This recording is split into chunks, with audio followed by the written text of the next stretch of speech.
So ladies and gentlemen, welcome back to Hots Automotive. We're going to do something a little different this week.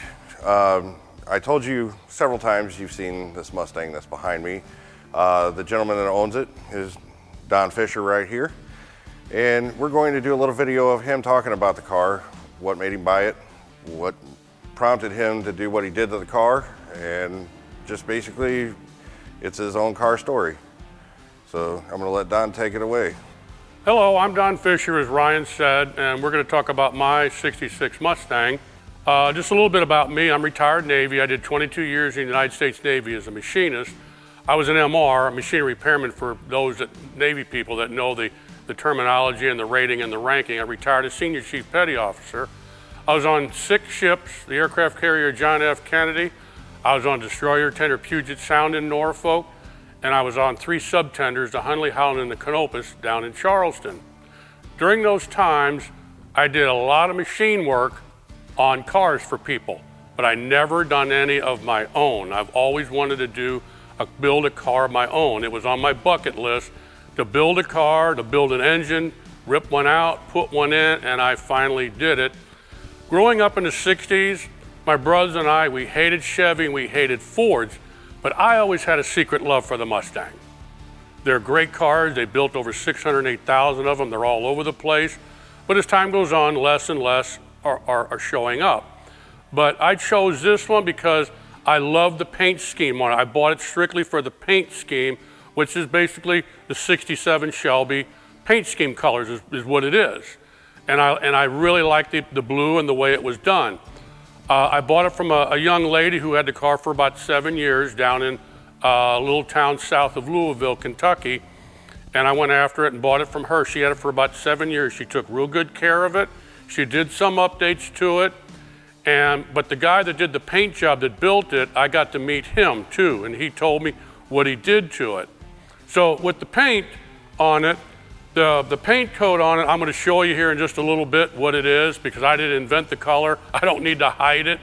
So, but it was, it's got 8 coats of paint on it and 4 coats of clear. Bullets bounce off this thing, basically. The guy did a phenomenal paint job on it. I've been over it. It's basically flawless. And it really catches of a lot of attention. It car shows. People, you can always tell when people like your car when you take it to a car show. If they like it, they'll basically just look at it, come by, walk by and smile, and they walk on. This, they stop and ask questions. They want to take pictures of it.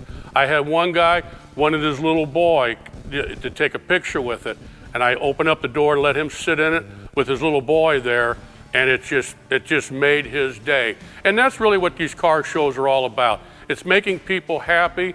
It's building the car the way you want it built. I try to keep it as much as I can, as close to the way it left the factory, because there's a fine line between modified, stock, and that's what they go by at these car shows. Because most of you already know that you have to have less than 3 modifications for it to be original, because the car is only original one time and one time only. After that, it just goes down the line to other things. Everything I've put on this car over the years you could have got in 1966, except for the engine. That's the only thing that's different. I got a hold of an engine out of a 73 Mustang, and I got the matching transmission, so it's a matched pair. And I just tore the engine apart completely. It's a roller engine, roller lifter, roller rockers in it. I took probably about 4 or 5 months. I took my time. I researched all the parts. I did it myself, put it together myself, all the parts. And it's a 347 stroker. And it's what we call around here, it's faster than the speed of color. Because when it goes by so fast, you forget what color it is. I told you a minute ago about the color code of the car. I had a paint chart done up with the color code of this car. For those of you that are interested in this is what it is. It's a PBE standard Viper Blue is what this is called. For those of you who want to, because there's a lot of these Mustangs out in this, all over the country that have got this paint scheme on. There's several. I've seen a lot of them out there.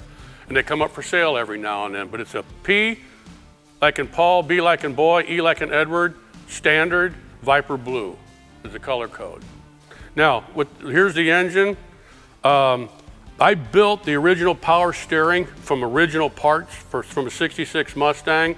The angled neck on these canisters, all that means is in case you want to put air conditioning on it, that the neck is not straight up in the way. I built it out of original parts. The intake on it is what they call an air gap. It's Elderbrock. Everything on this thing is Elderbrock. I love Elderbrock, the air cleaner, the fuel pump, the water pump, everything Elderbrock, even the heads are Elderbrock. They are called the RPM Performer, in case you use that are interested. I just put a mild cam in it. I didn't put a radical cam in it because, you know, people call their cars, they like to call them everyday drivers. Mine is an any day driver. So I drive it anytime I want, and I don't need the rumbling because I drive it all over the neighborhood and around town.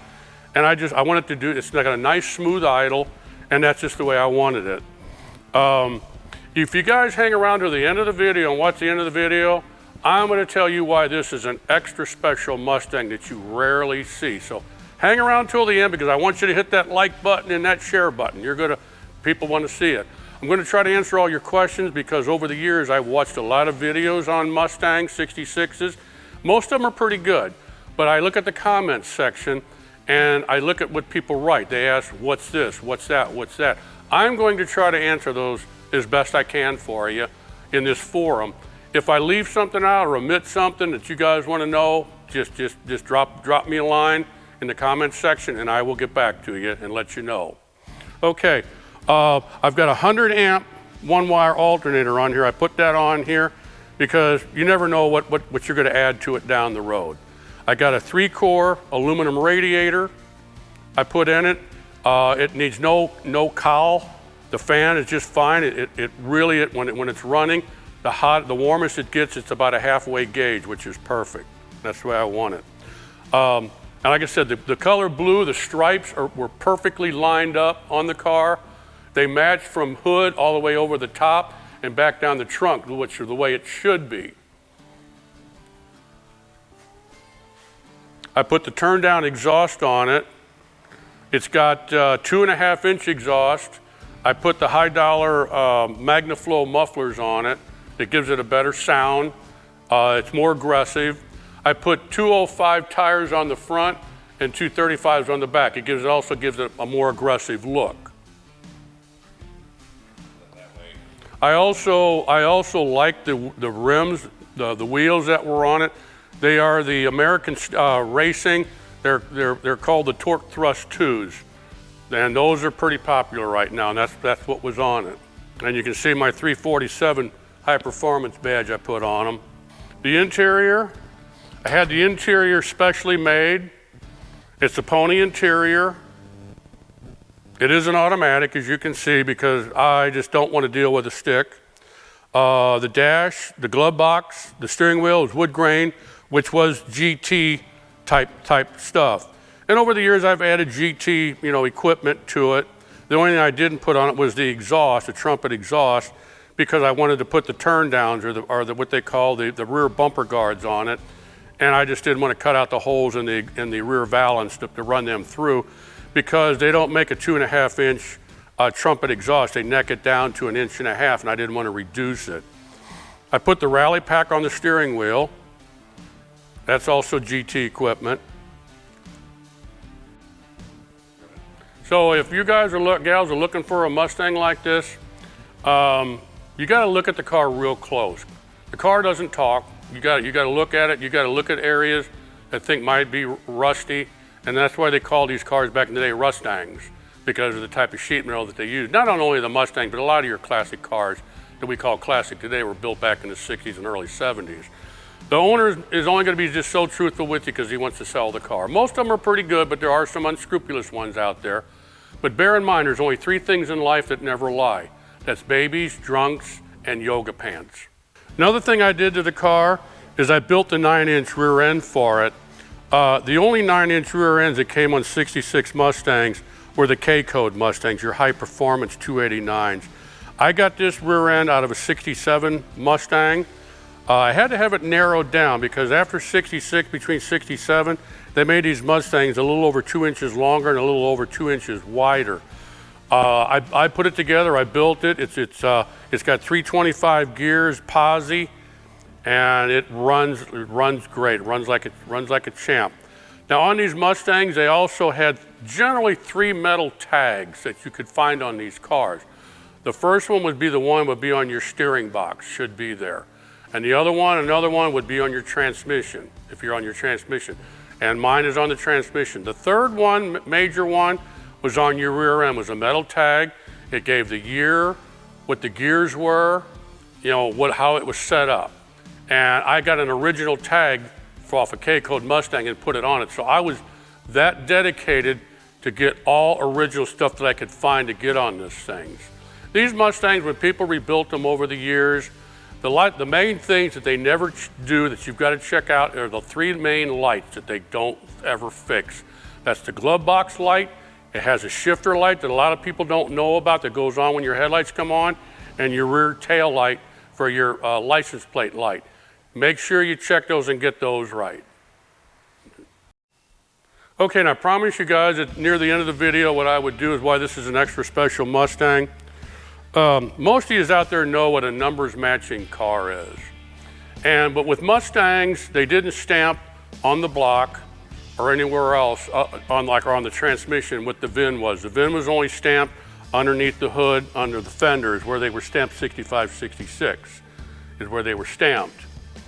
Well, a matching Mustang back in the day meant that the VIN under the hood matches the door tag, matches the title. That was considered a numbers matching Mustang back in 1966. Mine is not a 3-number matching, it's not a 4-number matching, it's a 5-number matching Mustang, which is unreal. The thing that makes it rare is this buck tag, which has the VIN on it also. Now, if you notice on here, you see up here where it's got a K23, that's the date code that matches what's on the door tag. That's when the car was built. The K signifies the 11th letter in the alphabet, which is November with concentric. The 23 is the date. So this car was built on November 23rd, 1965 is when this car was built. You have the VIN here. 65A means it's a coupe. That's the designation for a Mustang coupe, was a 65A. But there was three plants that built these Mustangs back in 1966. You had the one that was in New Jersey, you had the Michigan plant, and you had the San Jose, California plant. The plant out in New Jersey was the only one that put the buck tags on them. I have talked to Mustang people that had Mustangs all their life, and one told me he had never seen a buck tag on any of the cars. So that's what makes this car rare.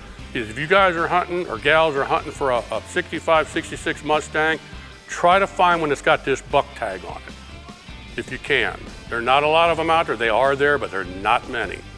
And also, when I was rewiring underneath the dash one day, a piece of paper fell into my lap, and I looked at it and unfurled it because it was wrapped up with the wiring harness. It was the build sheet, the broadcast sheet, as some people call it. And there was the numbers on it, so it's 5 numbers matching. And people they look at that and said, wow, and they've never seen nothing like that. So I was really, really blessed when I found it. I'm happy with it. I just had the new carpet put in it. I had to do some work with the drive shaft. If you watch some of Ryan's previous videos that it's been in it, it showed all that being done. And by the way, I not only own this blue Mustang, but this red one back here, this red convertible is also mine. It belongs to my wife. It's a C code, which means it came with a 289 2-barrel, but it's been upgraded to a 4-barrel. Convertible, power top. It's got the rare spinner red, white, and blue wheels that only came out in a very short period of time in 1965. They didn't redo them in 66. So I've had this Mustang, my convertible, probably just about 9 years, and I've done a lot to it, and then it really didn't need a whole lot. But Ryan has taken good care of my cars. Come see Ryan. If you got a car you want checked out, you don't know what's wrong with it or something's wrong, come up to Granite City and see Ryan. He's the kind of guy, he will drop what he's doing and help you out. You cannot go wrong. He's not going to rip you off. He's going to take care of you, and he takes care of these cars as though they're his own. So always remember Haas Automotive. They're the place to go. They're the ones I stand behind.